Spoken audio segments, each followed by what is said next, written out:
a bit of a rant. The reason I'm calling in is my sister just phoned me up. She's been listening to the show, and she was slightly distressed, particularly by your comments, that calling me weak and scum. Is that right? I missed the show. No, I didn't call you scum. I suggested that any man who can comfortably allow his children to live in circumstances inferior to his own would deserve that description. But of course, what you have now is the opportunity to tell us why you don't. Yeah, first of all, you're incorrect to say that anyway. My situation is where I've split up, as a lot of people do now across the board, regardless, I think, of what profession you are, whether you're a footballer or whether you work, you know, in a bank or wherever. I think that nowadays, and unfortunately, I've split up with my girlfriend. And my kids will never ever live in, you know, inferior circumstances for me. I just caught the end of your conversation with a gentleman then, and you said that, about, people that are working and about their kids, and it should be all about their kids.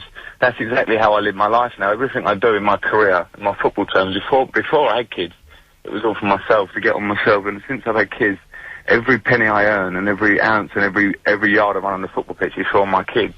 Unfortunately, I've split up with my girlfriend, so they're now living in a temporary flat, which, you know, is actually in Fulham, Chelsea, and it's not a bad flat at all. I'll let you know. And I'm actually buying a house at the moment, which is going to be of equal living standard, if not more, to mine. But they're not waking up in the own. This is. I appreciate it's a little uncomfortable to have your personal life picked over, but that's the nature of the world you live in. They're not waking up in the bedrooms that they've known all their lives, that you've decorated for them, that they've got all their stuff in. Unfortunately, you're wrong. You're wrong there, because you don't know any of the terms of my thing. But when I've slept with my girlfriend.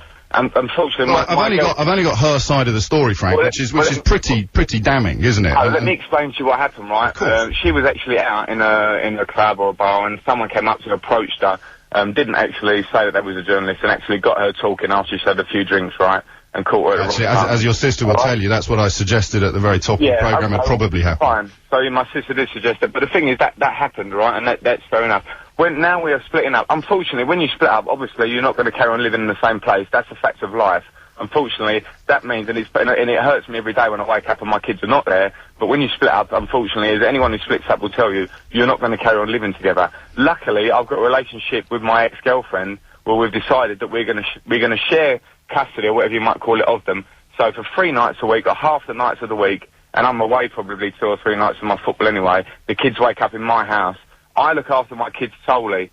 I have a nanny that comes, but I spend all the time with my kids. I wake up, my kid wakes up at 3 in the morning, if my kid wakes up at 6 in the morning, regardless of whether I have a football match or what, they wake up in the bedrooms I decorated for them, and that's what they will always do. But not at the moment, but that is the plan for the immediate future. That's what they're doing at the moment. I don't know what made you think that they're not. I'm only going on what has been printed in all the newspapers, which is of course what everyone except those intimately involved in the story can go on. Where did it say that they're not staying with me anymore? I'm in a small flat waiting for my own flat with our 2 daughters. He is in our house, which he has turned into a bachelor pad. Yeah, but where did it say that they wasn't staying in my house? Well, if you describe something as a bachelor pad, Frank, the general concern, the general assumption is going to be that it's not a family home. Yeah, that was her description when she's drunk, yes, but what I'm telling you now is the problem is, you read the papers now. Unfortunately, if you're going to be a man that reads the papers and takes everything as gospel truth, and then on the radio starts calling people weak and scum, then that's a sign of how you are. That isn't a sign of the reality. Luckily enough, like the last call I heard, there are some actually genuine people out there that don't.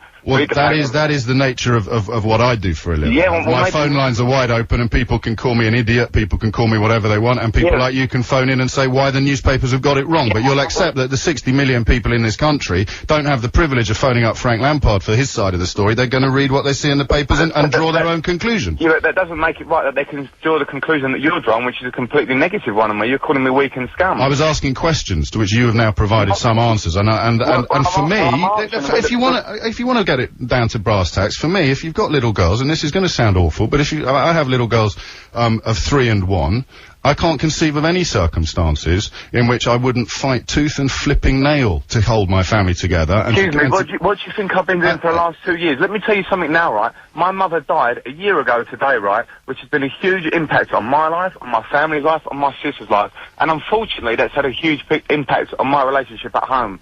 And there is nothing, I wish I could do a lot about that, but unfortunately I can't do nothing about that. So I find it insulting that you're telling me you would fight tooth and nail, insinuating that I wouldn't fight tooth and nail. That's what I've spent time doing. You don't know anything about me, and you're insinuating that I'm weak and scum because I haven't fought tooth and nail. The hardest part of this whole breakup for me is not waking up with my kids every day. So before you start insinuating and calling people weak and scum on a radio station, sitting on a high horse, which you are, because I hope one day that your wife or your girlfriend doesn't come to you and say, I don't want to be with you anymore, and unfortunately that means you won't see the kids for a few days a week. That will hurt you as well, but you'll have to deal with it. It would break my heart, Frank. Yeah, and it's broken my heart. Do you think I'm happy? Of course I don't think that you're happy, and that's why I'm delighted you've taken this opportunity to have your say. Well, then you should stop insinuating. Well, I'm not insinuating anything, Frank. I'm merely describing a news story, my friend, and I appreciate that you... Listen, you're saying any man that lets his kids live in inferior circumstances to him is weak and scum. Yes, I am saying that. And you're telling me you're not that man. So in a way you agree with me. Exactly. No, yeah, but I'm not, yeah, but you're always insinuating about me. No, I was describing a news story. Listen, at the time of saying that statement, you're talking about me. Correct or not? The last phone conversation I heard was about me. My sister's been listening for the last half an hour, and the conversation's about me. Frank, listen, I'm not going to apologise to you for reading out a story, from the newspaper and drawing generalistic questions. For what it's worth, you've explained yourself absolutely brilliantly. Well, what I'd like you to do in future is when you read it, I know you've got a radio set and you want to draw debate from people, so you want to be quite strong on one side or the other so someone else rings up, otherwise people wouldn't ring up if you sat on the fence completely. But when it becomes to personal issues, about people's families, about people's kids, and you're degrading it to them as a human being that they are, because I grade myself as a human being as how I bring up my kids. I hear you. I hear what you say. I have to wake up sometimes and see a newspaper report. Anytime I walk into a bar, and I walk out of a bar, and they take a picture of two different women that I've never spoke to in that evening, and they say that I was sitting there in the club with them people, I have no defence of that. And I have to wake up and then listen to idiots like you say, I read this and this is what he's doing, and it's wrong. But I have to put up with it, and I keep my mouth shut. But today, the only reason I ring you is because my sister's distressed, and as I said to you earlier, it's the anniversary of my mum's death.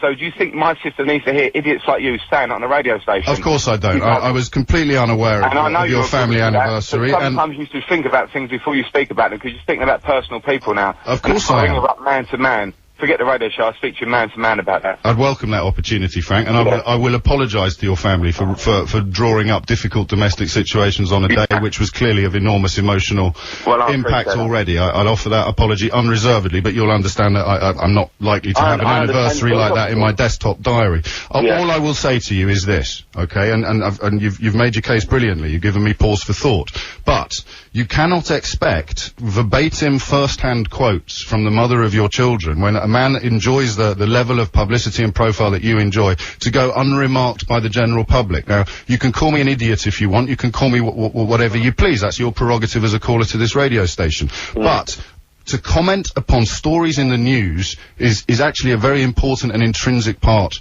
not only of what we do as journalists, but of democracy and the public as a whole. So if the facts are wrong, you have more power at your fingertips to put the record straight than just about anybody else in Britain. It's astonishing you've chosen to do it this way rather than hiring an army of lawyers or an army of PRs. But anything that's been said on this radio station this morning has been said in response to comments that were genuinely given by your former partner. There's no speculation there. Listen, I agree with you there completely, but the unfortunate thing about this, right, is that my ex-girlfriend, she didn't grow up in any of this life at all, and unfortunately she's like any other woman. Now, I don't know that in 90% or 100% of splits out there, sometimes there's times where you both are upset with each other and this kind of thing, right? So it's not easy for us. Unfortunately, I have to live that in the public eye. Now, someone has approached my ex-girlfriend, pretending to be friendly, caught her at a moment where she's a little bit drunk, a little bit down or whatever, and got a load of stuff out of her. So, by the same time you're saying that people have a right to discuss that, unfortunately, it's probably what many, many other women have done in a bar, or in a coffee house, or in a club, or anywhere when they split up with someone. Unfortunately, mine gets splashed across the papers, and then leaves it open for people like you to make accusations and innuendos and things about people, which is very unfortunate, right? And my ex-girlfriend is very distressed about the whole situation because she didn't want that to come out. She can have her private thoughts about me privately, and she can speak to her close friends. Someone has conned her, basically. She's been conned. And by being conned, then comes out, and so now it's like a pure quote, as if she's gone and made a pure quote, sold her stories. What she did was give her story away at a moment of weakness. Fair play. And that really is a statement of the culture of England and Britain at the moment, that someone would try and con a personal statements out of you to then be broadcast everywhere for everyone to debate. Is there That's not a problem for people like you to debate and I hear you. and earn money. That's an accurate description of how modern media works. Yeah. Rightly or wrongly. And you're part of it. Yeah, of course I am. You know,